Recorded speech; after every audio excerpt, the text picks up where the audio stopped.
I'm only human.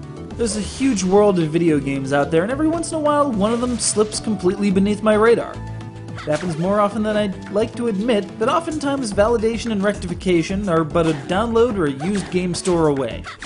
Not in this case, though. I missed the original Shantae for the Game Boy Color back in 2002. Yes, a GBC game in 2002. And by the time it had reached cult classic status, copies were already going well into three figures. Even today, you're hard-pressed to find one for less than $150. For 8 years, the story of the adorable, heroic half-genie girl would lay dormant. Then in 2010, WayForward rubbed the lamp again and gave us Shantae Risky's Revenge for DSiWare, recently ported to iOS devices. This all-new adventure costs $12, which is exorbitant for Nintendo's download service, until you realize that $12 still represents just 8% of the price of the Game Boy Color version. I think you can suck it up. So to make amends for nearly a decade of neglect, I laid down the cash, fired it up, and pitied myself for not doing this sooner.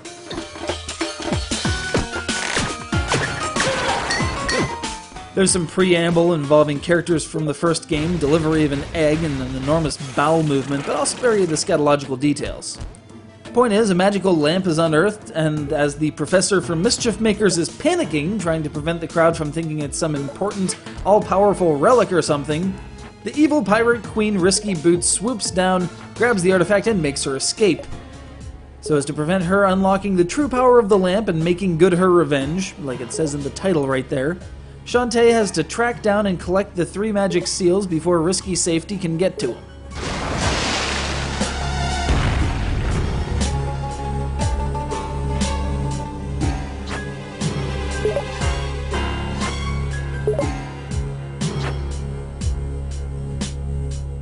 Her primary weapon is her hair, and I'm torn between making a Willow Smith or Amelia Rage joke here, so just perceive whichever you'd prefer.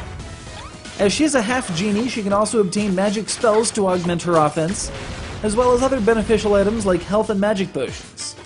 But none of that compares to the power of dance, which turns her into a monkey or an elephant or something, thus opening up more platforming options. Or swimming options in the case of her mermaid transformation. While the game itself is a little on the short side, the breadth of gameplay is admirable.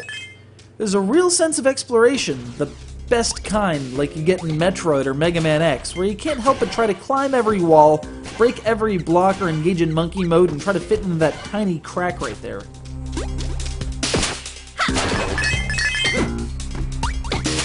I could spend far too many words just describing the level of quality we're dealing with, but I'll try to be brief.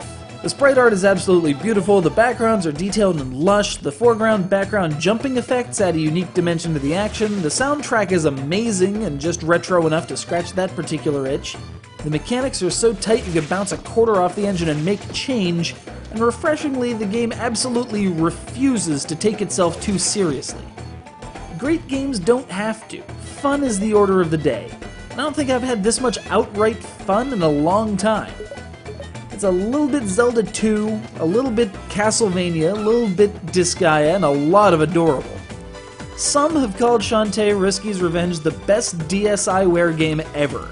After spending some quality time with it, finally, there's not a doubt in my mind that she's run away with that title.